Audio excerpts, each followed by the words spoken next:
soul poetry, to me is Rilke. And so I'm just going to read one of his really short poems to God, a love poem to God, translated by Anita Barrows and Joanna Macy, to set the mood.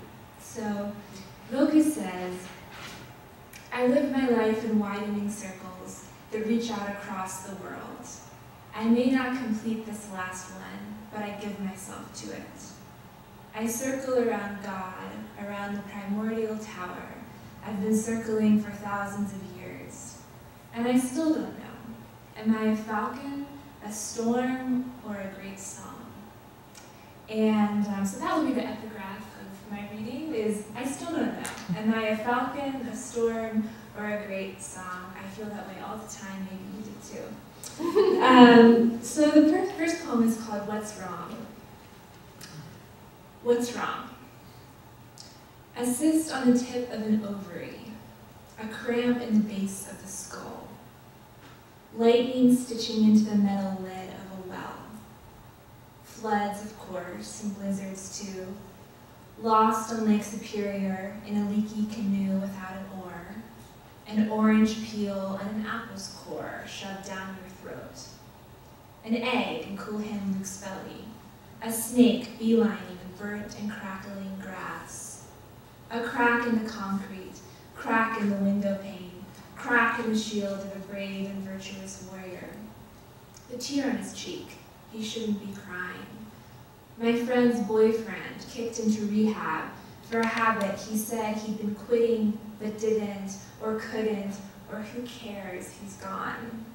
An electric guitar, mother's ring, and Circuit City stereo pond, or the rainbow. Red, orange, yellow, blue, green, the easy way to categorize terror. Or the screening agent that morning in Boston in September who scanned the X-ray image and made water an error. So a lot of my work has to do with September 11th, sort of aftermath of that. And this poem in particular, and it's kind of a riddle I don't actually know the answer to, so I just call it XXX, and that works. I am fruitless, they say, a black hole disguised as a pair of red dice, disguised as your aunt who died in the sky. I am the sound of that siren, the newspaper cutout of two towers, saved in somebody's keepsake box, under lockets and ribbons and pieces of cloth. I am the awful engine, your father with a platter of bad news, tenderness and terror playing across his face, a shivering animal covered in bloody lace, the electrical socket, the candle that won't go out, the moon with a knife in her mouth. I am both the bomb and the funeral song, a red-robed choir that wails on and on, the burning moth that burns. What's left? September 12th, 2001. Receipts, pennies, rubber bands, last night's salad, bean sprouts, a half-open can, icing on paper plates, banana peel and a kiwi skin, wildflowers in the median, a piñata beaten and torn open, silver crinkles, orange plastic, peanut butter on stubby fingers, rubble, steel, smoke, red and wilting roses, missing posters, tacks and staples. It was something like this. Blue day, gold dawn, once Anna was here, one day she was gone. What's gone? Baby teeth, bangs, pigtails, braces, Nike sneakers with purple laces. First kiss, tongue and all, truth or dare in a red-lit basement. First drunk, some brother's gin. First boyfriend, blonde and gleaming like a figurine. Second fling, third, waitress shoes, smiling and standing and smiling, I'm ready to serve. My aunt's Marlboro packs, Christmas presents carefully wrapped. House across the street from the zoo, the wolves howled at nothing. Birds in cages, endless calling, her laughter that I can't remember, God knows her crackling temper.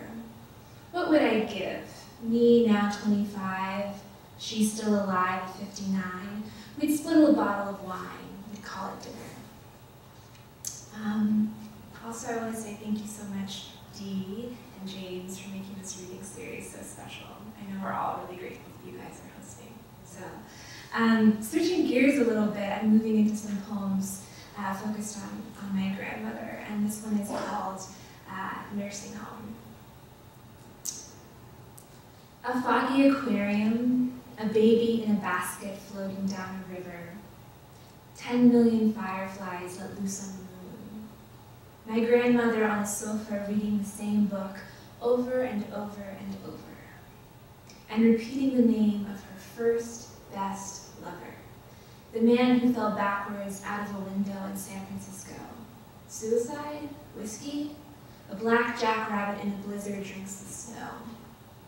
On a sofa, my grandmother flutters, heart in the hand of the man who touched her shoulder 70 years ago. The night her hair got all askew, the time a very small pink galaxy spun lazily beneath her dancing shoes. What's forgotten? Day of the week, month of the year. Who's been introduced to who? If the coffee's hot, if the sugar's stirred. Holidays, birthdays, how to pray. Our names, if not lost and blurred. Who's been offered a Hershey's kiss, asked, and how are you? For my grandmother, the moon is forever full, crescent, or new. For my grandmother, the moon will never wax and wane. Harvest moon, wolf moon, moon with one eye winking.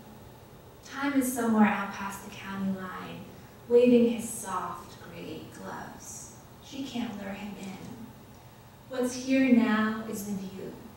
Charlottesville on to Appalachia, oldest rocks around, once sky high and sawtooth and young. Remember, once lured as fierce as they come. And this is sort of the last poem about my grandmother. It's called Richmond. One hand in the sky, you, great-grandfather, fell off your black horse and fell off your black horse with a pirate flag liver and a leaky heart. Those were the days before pharmaceuticals. When you were afraid, you stayed afraid. Like a jaguar with a bullet in her paw, like a raft with a little hole. When you pressed your legs against the horse's hide, you rode. And when you crashed in the red Virginia clay and watched those luckless stars explode above your head, you couldn't feel a thing. And in that shock and awe ancestor, you became a hawk in a faraway sky, singing the safest song in the world.